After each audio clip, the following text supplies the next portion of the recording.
Fala pessoal, tudo bem? Adriano aqui de volta. Vamos gravar mais uma videoaula. Agora nós estamos no capítulo que fala sobre forças intermoleculares, ok? Nós estamos na página 420 e vamos até a página 429. Então, lembrando um pouquinho do nosso ensino fundamental. Observem, galera, você tem cargas positivas, repelem as positivas, as negativas repelem as negativas. Então, nós aprendemos que o polo positivo é atraído pelo polo negativo, certo? Então, essas são colocações lá do ensino fundamental que a gente aprendeu. Beleza, galera. Prosseguindo, então. Notem que a pergunta que fica é: moléculas têm polos? Nós aprendemos na aula passada que tem, certo? Uma molécula de água. Percebe que no entorno do núcleo eu sempre vou ter uma eletrosfera, ou seja, uma nuvem eletrônica. Porém, existem regiões da molécula, da eletrosfera, que eu tenho uma concentração maior de elétrons, esse será o polo negativo da molécula, e existem regiões onde eu tenho uma falta, ou regiões menos concentradas de elétrons, onde eu tenho o polo positivo da molécula, certo? Já não é o mesmo caso da molécula de metano. O metano já possui uma distribuição uniforme no entorno, mas nós vamos aprender que, muito embora ele não tenha polos reais, ele vai apresentar alguns polos instantâneos, certo? E essa questão de polos é tão importante, os polos da molécula, que nós vamos saber, por exemplo, explicar por que a água não se mistura com o óleo, certo? Baseado nessa teoria aqui da polaridade das moléculas. Então, prosseguindo, galera. Então, interações intermoleculares são a interação que acontece entre moléculas, ou seja, entre os polos positivos e negativos das moléculas, ok? Então, lembra lá que eu falei para você que aqui eu tenho aqui na região vermelha uma concentração de elétrons e polo negativo. E na região azul eu tenho um polo positivo. Então, o polo positivo da molécula de água, H2O representado aqui, vai ser atraído pelo polo negativo e vice-versa, ok? E essa interação que existe entre as moléculas vai afetar tanto o ponto de ebulição, como o ponto de fusão, como miscibilidade, ok? Pessoal, então vamos lá. Ó. Então, quais são os tipos de interação intermoleculares, ou seja, entre moléculas que nós temos? Nós temos dipolo induzido, dipolo permanente, com dipolo permanente e ligação de hidrogênio. São 3 tipos que a gente vai estudar hoje, tá? Então vamos lá, força de dipolo induzido e dipolo induzido. Então, ó, lembra do caso do metano? O metano, ele não possui polos reais. A molécula é uma molécula apolar, ou seja, a eletrosfera está homogênea distribuída aqui com os elétrons, beleza? Eu não tenho concentração de elétrons excessiva em nenhum ponto da molécula. No entanto, galera, formam-se polos momentâneos, parciais. Por quê, pessoal? Porque uma molécula, por exemplo, ela pode interferir na nuvem eletrônica da outra, certo? E com isso, ó, você forma desvios da homogeneidade. Ó. Antes você tinha uma coisa homogênea, bonitinha, mas uma molécula pode interferir na outra e produzir o que nós chamamos de polos instantâneos, induzidos. Induzidos por quê? Porque uma induz na outra ou por outros fatores que também induzem esses polos, certo? Mas o interessante é você notar que se eu for analisar somente a molécula é apolar, mas, no entanto, eu tenho polos que surgem momentaneamente, certo? Então, esses polos momentâneos, positivos e negativos, eles vão causar uma interação entre moléculas. Como assim, ó? Perceba que aqui eu tenho um polo momentâneo positivo. E aqui eu tenho um polo momentâneo negativo. Então, esse momentâneo negativo vai ficar atraído por polo momentâneo positivo, certo? É interessante notar, galera, que pelo fato de ser uma coisa que não é tão representativa, tão forte, eu vou ter aqui dois polos de intensidade fraca. Logo, a interação dipolo induzido com dipolo induzido vai ser uma interação fraca, ok? Agora, onde ela acontece? Ela acontece para moléculas apolares, beleza? E nos gases nobres. Uma coisa importante de citar, coloquei a imagem, ó, o óleo, por exemplo, ele substancialmente é uma molécula apolar. Então, ó, apolar e a água, por sua vez, é uma molécula polar. Então, ó, aqui eu tenho um ácido graxo, que é uma das componentes do óleo. Perceba que ele tem uma longa cadeia polar. Então, essa longa cadeia polar não vai ser atraída com a mesma intensidade ou não vai chamar tanta atenção, fazendo assim em palavras mais fáceis, da molécula de água e, por sua vez, não vai deixar a interação acontecer, a miscibilidade das fases. É interessante notar, galera, que lá na frente vamos aprender que igual dissolve igual e diferente não mistura com diferente. Vamos aprender isso lá na frente. Ó. Então, como o óleo é apolar, ele não vai se misturar com a água, que é polar. Beleza? Pessoal, ó, então, e de polo permanente e dipolo permanente? Ó? Então, quando eu tenho moléculas polares, eu vou ter o quê? Polos reais, certo? Um polo positivo, um polo negativo. Então, olha, por exemplo, aqui o caso do ácido clorídrico. Ele é H ligado a Cl. A nuvem eletrônica vai ficar muito deslocada para onde? No entorno do Cl. Como eu tenho uma nuvem muito deslocada para o entorno do Cl, então eu vou ter o quê? Um polo negativo no Cl e um polo positivo no H, certo? Então aqui, galera, ó, eu vou ter sempre o quê? Ó? O Cl, polo negativo, é atraído pelo polo positivo de outra molécula. Então, eu tenho um polo permanente atraído por outro polo permanente. O aluno atento pode perguntar, mas está dipolo. Por que dipolo? Porque você sempre tem o positivo e o negativo. Então, eu tenho uma molécula de polo permanente atraída por outra molécula de polo permanente. Ou dois polos que se atraem entre moléculas. Ok? Qualquer dúvida, galera, me perguntem lá no grupo nosso. Beleza? Pessoal, prosseguindo, o que é ligação de hidrogênio? A ligação de hidrogênio é um tipo especial, mas intenso, de polo permanente. Como assim? Ó? Olha na molécula de água, eu tenho o quê? Hidrogênio ligado ao oxigênio. E se você olhar na tabela periódica, o oxigênio é um dos elementos mais eletronegativos. Então, esses polos aqui vão ficar muito concentrados aqui, ó. Ele tem uma concentração muito grande no oxigênio de elétrons, porque ele é muito eletronegativo. Ele puxa os elétrons muito para si. Então, tem uma grande concentração de elétrons aqui e uma falta substancial porque saiu daqui, certo? Então, neste caso aqui, galera, é interessante notar que eu terei um polo negativo e um polo positivo, porém mais intenso, ok? Quando isso acontece? Quando eu tenho hidrogênio ligado diretamente a flúor, oxigênio ou nitrogênio. Por quê? Porque são os elementos mais eletronegativos. Ó. Flúor é o primeiro, oxigênio é o segundo, nitrogênio. Ok?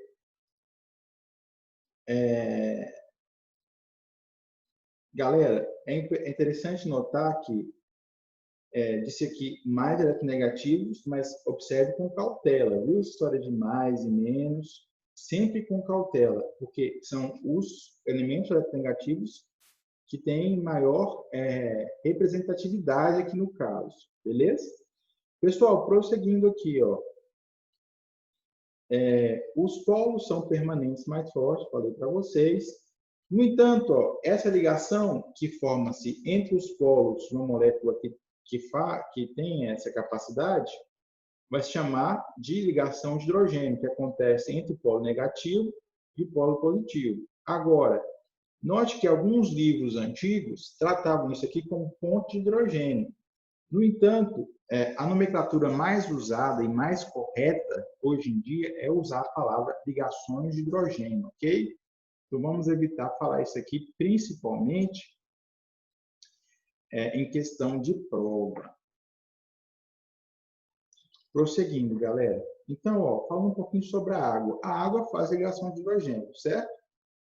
Quais são as observações que a gente faz sobre a água? A água, ela tem uma coisa, pelo fato de fazer ligação de hidrogênio, e essa ligação de hidrogênio ser muito forte, ela vai ter alguns fenômenos que acontecem com ela. O primeiro deles é essa tensão superficial grande. Então, se você perceber, a natureza vê que alguns insetos, eles pisam as patinhas sobre a lâmina de água, ela não se afunda. Por quê? Porque tem uma coisa chamada tensão superficial que mantém o fluido íntegro, ok? Agora, uma outra observação interessante é que a maioria das substâncias, o estado sólido é mais denso do que o líquido. Porém, se você observar, a água é o contrário. O líquido é mais denso do que o sólido. Então, é por isso que o gelo boia. Então, por exemplo, observe que quando a água está líquida, a densidade é 1. Já quando ela passa para o estado sólido, vai para 0,9. Por quê? Porque a água tem um comportamento chamado anômalo, anormal. Certo? A palavra anômalo é normalmente a mais utilizada. E por quê? Aqui eu tenho água líquida. Quando ela congela, quando ela passa para o estado sólido, ela se organiza na fórmula de retículo. Certo? Esse retículo aqui, você percebe que ele tem uma maior distância entre moléculas de água. Antes elas estavam mais próximas, agora são mais organizadas, porém mais distantes. Então, a densidade vai diminuir. Beleza? Pessoal, agora, quanto à força entre essas ligações. Então, ligações interatômicas. Interatômica é entre átomos. É dentro da molécula. Estudamos no capítulo anterior. Agora, quais são essas? Ligação iônica, ligação metálica, ligação covalente, polar e apolar. Beleza? Ligação interatômica, dentro da molécula, entre os átomos. Ok? Agora, só fazer um porém aqui. No caso aqui, de ligação iônica, nós não falamos de molécula, nem iônica, nem metálica. Só falamos de molécula quando? Covalente, polar e apolar. Beleza? Mas continua sendo entre os átomos. Continuando. E quando eu tenho forças intermoleculares? Eu tenho forças entre as moléculas, certo? Uma molécula de água atrai outra molécula de água. Nesse caso, tem uma ligação de hidrogênio. Ou quando eu tenho um polo permanente, eu tenho dipolo, dipolo. Agora, pessoal, o que é Van der Waals? Você não falou sobre isso. Lembra lá do dipolo instantâneo? Exatamente. Ela recebe esse nome, de forças de Van der Waals, certo? Quando ele fala forças de Van der Waals, ele está se referindo a dipolo induzido e dipolo induzido. Beleza? Prosseguindo, galera. Agora, quanto à intensidade, perceba que eu sempre saio da menos intensa, que é o quê? As forças de Van der Waals, dipolo induzido, passo por dipolo permanente, depois vem ligação de hidrogênio. Aí eu passei para as interações interatômicas, que são muito fortes. Então, por isso que é difícil quebrar uma ligação entre átomos, porque elas são muito fortes. Seguindo a sequência apolar, depois eu tenho a mais forte que ela, que vai ser a polar, depois mais forte ainda, que vai ser a metálica, e por fim a muito forte, que vai ser a iônica. Beleza? Prosseguindo, galera. Agora vamos analisar como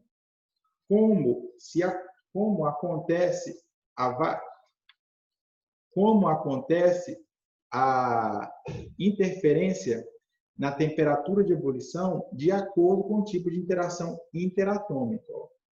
Perceba o seguinte, galera. Olha só, eu tenho aqui H2O e aqui eu tenho H2S. Agora vamos pensar a respeito da polaridade. Oxigênio, muito eletronegativo, ele vai ter um polo maior ou menos intenso do que um hidrogênio ligado a enxofre?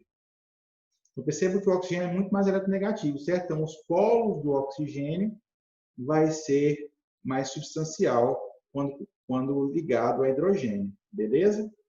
No entanto, você pode perceber, ó, esqueçam essa parte aqui do 2 e vamos concentrar só do 3 até o 5 aqui. Ó. Percebe que eu tenho uma reta crescente? Por que eu tenho uma reta crescente aqui, galera? Porque quanto maior a quantidade de elétrons, maior vai ser os efeitos no polo. Então, vou possibilitar o quê? A formação de um polo com maior concentração ou maior falta de elétrons. Então, vou explicar isso aqui com base na tabela periódica. Ó. Perceba, por exemplo, aqui o caso. Vou pegar um caso legal aqui.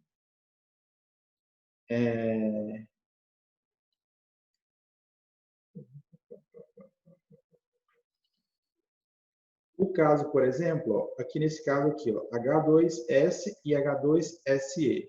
Olha onde está o H2S. Ó. Olha onde está o H2SE. Perceba que o H2S ele vem antes do H2SE na família. Então, ele tem menos elétrons.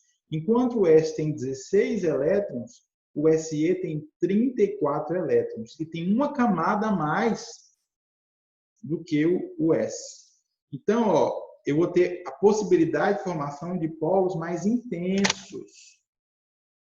Vou deixar isso mais claro. Ó. Vamos observar, por exemplo, o nitrogênio comparado com o fósforo. O nitrogênio vai ter 7 elétrons e o fósforo vai ter 15 elétrons no total, em todas as suas camadas. E perceba que o fósforo tem uma camada a mais. Ó. O nitrogênio acaba na 2p3 e já o fósforo acaba na camada 3p3. Então, tem uma camada a mais, então eu posso formar polos mais intensos. Aí o aluno esperto pode notar, mas professor, por que todo mundo a partir de 3 segue uma tendência crescente e essa galera que está em 2 não segue? Ó. Nós vamos observar quem que está aqui em 2, ó, oxigênio. Elemento fortíssimo aqui na eletronegatividade. Então, aqui já é outro efeito. Vai ser a polarização, por quê? Pela grande eletronegatividade. E o flúor? Não, então o flúor também é altamente eletronegativo. Vai puxar bastante para si os elétrons. Nitrogênio, altamente eletronegativo também, certo? Então, perceba o seguinte, galera. Essa galera que está fora da tendência, por quê? Porque aqui eu estou analisando um comportamento de acordo com a quantidade de elétrons. Quando eu analiso pela quantidade de elétrons, sim, eu percebo, ó, crescente, crescente, bacaninha. Só vai fugir essa regra quem? Quem é muito eletronegativo, certo? Porque já é outro motivo. Mas se você não entendeu essa análise, galera, pergunte aí no grupo. Vamos interagir junto aí. Então, ó, temperatura de ebulição. Vamos observar aqui, ó. Quando eu tenho aqui essa molécula aqui, ela faz que tipo de interação?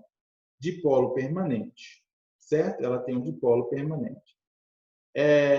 E a molécula de etanol, ela faz ligação de hidrogênio. Quem é mais forte, ligação de hidrogênio ou dipolo permanente? Ligação de hidrogênio. Ó. O que aconteceu com o ponto de ebulição? Ele saiu de menos 24 e foi para 64,6. Agora, vamos analisar o próximo caso aqui, ó, ligação de hidrogênio e ligação de hidrogênio. Observe o seguinte, ó, aqui eu vou ter 64,6 e 100. Vamos falar mais, professor, os dois são ligação de hidrogênio e agora? Vamos observar quantas ligações de hidrogênio aqui eu posso ter.